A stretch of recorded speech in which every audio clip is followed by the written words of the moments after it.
Vi er gruppe 3, og vi har det andet korstog. Og det andet korstog det strakte sig fra 1147 til 1149. Og det andet korstog var forårsaget af muslimske troppers generobring af Edessa. Og Antiochia, som blev erobret under det første korstog, hvor Bernhard her, han overtalte Ludvig den 7. Og Konrad den 3.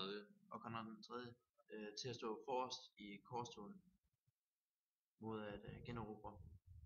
Ja, det tabte land. Og det var så i modsætning til det første korstog, så blev de her jo så ledt af de to førnævnte konger. Og det var så paven, som overtalte de to konger til at føre krig.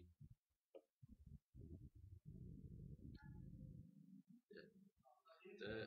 Da korstoget de nåede herned til Syrien, så forsøgte korsfarerhæren at erobre muslimernes vigtigste by i området, Damaskus.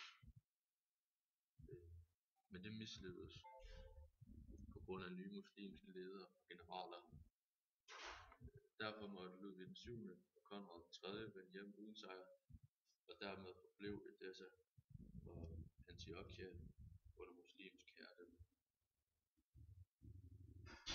Og påskedag 1146 var der en påskemesse for en klosterkirke i Vercelli, som blandt lokale folk blev kaldt Madeleine.